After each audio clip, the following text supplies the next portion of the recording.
audio jungle.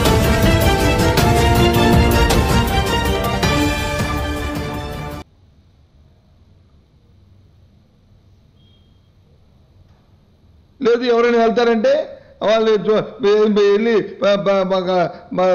క్షేత్రస్థాయిలో పరిశీలనకి వెళ్దామంటే పోలీసులను పెట్టుకుని జులుం చేసి అడ్డు పెట్టుకోవడం.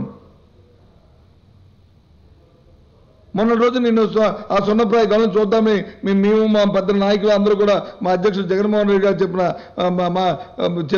మాట మేరకు అక్కడికి వెళ్దామంటే పోలీసులతో మమ్మల్ని ఆటంకపరిచి మమ్మల్ని వచ్చి అక్కడ ఇబ్బందులు పెట్టడం, హేళన చేయడం, గేలి చేయడం. మరి ఏ అంశంలోనూ మరి మీరు దిక్కచ్చుగా ఉంది ప్రభుత్వం? ఎవరి పట్ల బాధ్యతగా ప్రవర్తిస్తుంది? ఏ వర్గానికి మీరు కనీసం మీరు సాటిస్ఫాక్టరీగా కార్యక్రమాలు జరుగుతున్నాయి? చాలా ఇబ్బందికరంగా ఉంది పరిపాలన చూస్తుంటే. ఏదప్పటికీ మేము డిమాండ్ చేస్తున్నాం. ఇవాళ ఏదైతే హైకోర్టు ఉత్తర్వుల ప్రకారం హైకోర్టు ఏదైతే ఆక్షేపించిందో దాని మీద, ఆ గనుల మీద, అలాగే ఎయిర్పోర్ట్ ఆఫ్ ఇండియా ఏదైతే రాష్ట్ర ప్రభుత్వానికి లేఖ రాసిందో, మీరు చేస్తున్న కార్యక్రమం తప్పని చెప్పిందో, ఆ రెండు అంశాల పట్ల మీరు నిజాయితీ పరులైతే, మీరు దోషులు కాకపోతే, మీరు ముద్దాయి కాకపోతే, మీరు నిర్దోషం నిరూపించుకోవాల్సి నిర్దోషం అనుకుంటే సిబిఐ ఎంక్వైరీ వేయండి. లేని పక్షంలో మీరు ముద్దాయిలు. ఈ రాష్ట్ర ప్రజల తరఫున ఈ రాష్ట్ర ప్రజాధనాన్ని పబ్లిక్ మనీని దోపిడీ చేసుకోవడానికి వచ్చిన మీరు ముద్దాయి, మీరు దోపిడీదారులు. మేము డిమాండ్ చేస్తున్నాం సిబిఐ ఎంక్వైరీ వేయమని చెప్పి. అలాగే గత 3 రోజులుగా జరుగుతున్న ఈ అధిక వర్షాల వల్ల జరుగుతున్న కార్యక్రమాలకి వెంటనే అప్రమత్తం చేస్తూ అధికారులతో పర్యవేక్షించి ప్రజలను ఆదుకోవాలని కూడా డిమాండ్ చేస్తున్నాం. వైఎస్ఆర్సీ పార్టీ, మా నాయకుడు జగన్మోహన్ రెడ్డి గారు ఆయన తరఫున వ్యక్తిగతంగా, అలాగే పార్టీ తరఫున ₹1 కోటి విరాళాన్ని కేరళ రాష్ట్రంలో వచ్చిన వరదలకి, ప్రజలు పడుతున్న ఇబ్బందులకి, ప్రజలు కోల్పోయిన ఆస్తి నష్టానికి వాటికి వాళ్ళని మళ్ళీ ఉపశమనం కల్పించడానికి కోటి రూపాయలని విరాళంగా ప్రకటించడం జరిగింది.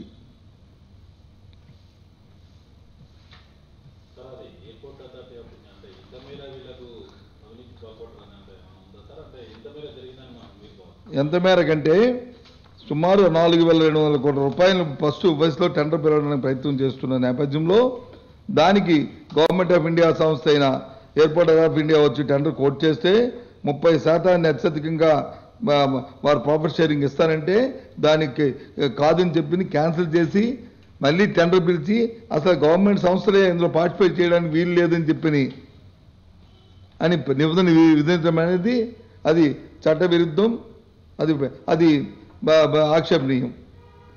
దాంతోపాటు ఆ రోజు మంత్రిగా ఉన్న అశోక్ గజరాజు గారు 2 మాటలు చెప్పాడు. ఆయన స్టేట్మెంట్, అఫీషియల్ స్టేట్మెంట్ ఇది.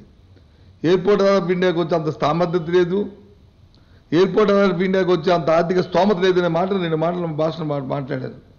మరి ఆ 2 మాటల భాషలో మాట్లాడిన వాళ్ళు మళ్ళీ రాష్ట్ర ప్రభుత్వం టెండర్ పిలిచినప్పుడు వాళ్ళ తాలూకు ఫైనాన్స్ క్లోజర్స్లో వీళ్ళకి ఆర్థిక స్తోమత లేదు, ఫైనాన్స్ క్లోజర్లో క్యాన్సిల్ చేస్తే పర్వాలే, కానీ కాకుండా రియల్ ఎస్టేట్ వ్యాపారం చేసి ఉండాలని పెట్టడం, దాంతోపాటు ప్రభుత్వ సంస్థ వచ్చి పార్టిసిపేట్ చేయడం అనేది ఇది విరుద్ధం.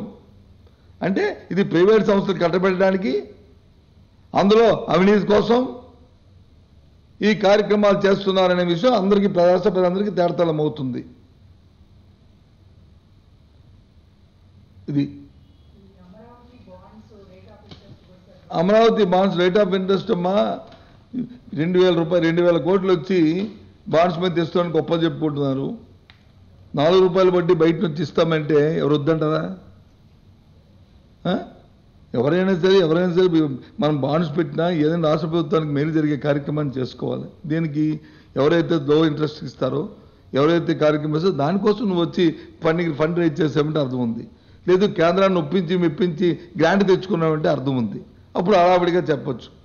కానీ ప్రభుత్వం నుంచి మన అందరినీ తీసుకెళ్లి ప్రైవేట్ మార్కెట్లో మన తలలన్నీ తాకట్టు పెట్టేస్తుంటుంటే ఒక్కొక్క తల మీద వచ్చి లక్షలాది రూపాయలు వచ్చి అప్పులు సృష్టిస్తుంటే ఏదైతే 2004 ముందు ఈ రాష్ట్రంలో ఏ పరిణామాలు అయితే ఉన్నాయో, ఆర్థిక పరిస్థితులు ఉన్నాయో, ఏ రకమైన మరి 2004 ముందు ఈ రాష్ట్రంలో ఉన్న మరి సామాజిక పరిస్థితులు ఉన్నాయి, ఆ పరిస్థితులు ఇవాళ ఉన్నాయి.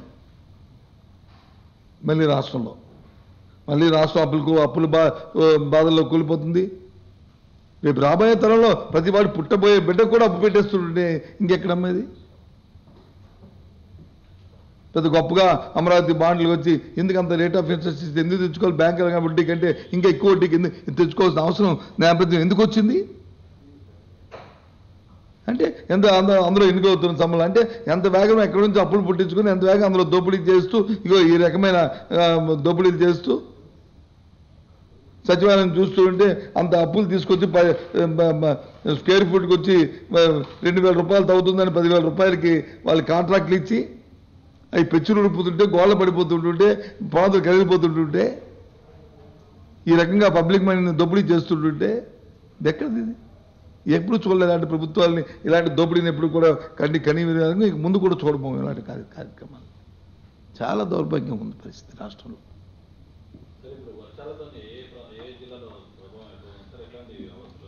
మేజర్గా మీకు పశ్చిమ గోదావరి, కృష్ణా, గుంటూరు, ఈస్ట్ వీటిలో చాలా విపరీతంగా వర్షాలు ఎక్కువగా ఉన్నాయి. పంటలు పూర్తిగా దెబ్బతిన్నాయి, పూర్తిగా నష్టపోయాయి. ఇవన్నీ కూడా ప్రకృతి వైపరీత్యం. ఇది దీనికి వచ్చిన దాన్ని మనమే అడ్డుపెట్టలేము. ఇదేమీ మానవ తప్పిదంలో వచ్చే పరిస్థితులు కాదు. కానీ వస్తున్న వాటిని మనం తెలుసుకుని ఏ రకంగా దానికి వచ్చి ఉపశమనం కలిగించుకోవాలి, ప్రజలకు వచ్చి ఇబ్బంది పడకుండా అప్రమత్తం చేసుకోవాలి, అధికారులు పర్యవేక్షించుకోవాలనేది ప్రభుత్వం తాలూకా బాధ్యత. ఒక గుడ్ గవర్నెన్స్ ఇది. కానీ ఇక్కడ అది కనిపించట్లే. మీకు ఎక్కడైనా ఏ పత్రికలైనా సరే, ఏ టీవీలో అయినా ఎక్కడైనా ఏ మంత్రి 2-3 రోజులుగా ఏ జిల్లా పర్యటిస్తున్నాడని ఎక్కడ వచ్చిందో చూడండి. లేదు ఏ ఒక సీనియర్ అధికారిని నియమించారు, ఆయన అధికారులు వెళ్ళి వెంటనే అప్రమత్తంగా ఉన్నారని చెప్పి ఎక్కడ వచ్చాయో చూడండి. కొన్ని అధికారులు సెలవులో రాబోయే 2-3 రోజులు అత్యధిక వర్షాలు ఉంటాయి, ఇంకా ఈ రెయిన్ఫాల్ ఇంత స్టేజ్ రాబోతుంది కాబట్టి ఎవరో సెలవుల్లో ఉన్న వాళ్ళందరూ ఇమీడియట్ మీ అందరూ కూడా ఆఫీసులో జాయిన్ అవ్వాలి, సెలవులన్నీ క్యాన్సిల్ చేసామని చెప్పిన పరిస్థితులు ఉన్నాయో చెప్పండి. లేదు అప్రమత్తంగా ఉండండి, ఎవరు ఇంట్లో నుంచి పెద్ద వర్షాలు వస్తాయని చెప్పిన పరిస్థితులు రాష్ట్ర ప్రభుత్వ ప్రకటనలు ఎక్కడ ఉన్నాయో చెప్పండి. ఎక్కడ? అంటే దీన్ని బట్టి మనకు తెలుస్తుంది ఏంటంటే ఈ ప్రభుత్వం పరిపాలన ప్రజల తాలూకా సంక్షేమం కంటే సొంత ప్రయోజనాలకి, సొంత తాలూకా తత్వానికి, అవినీతికి కార్యక్రమాలకి ఎక్కువ ప్రాధాన్యత ఇస్తుంది అనేది తేటతెల్లం అవుతుంది. Okay, thank you. ఏంటండి వీడియో నచ్చిందా? అయితే ఓ లైక్ వేసుకోండి, లేదంటే ఓ కామెంట్ చేయండి. ఎప్పటికప్పుడు మా వీడియోస్ చూడాలంటే సబ్స్క్రైబ్ చేసుకోండి.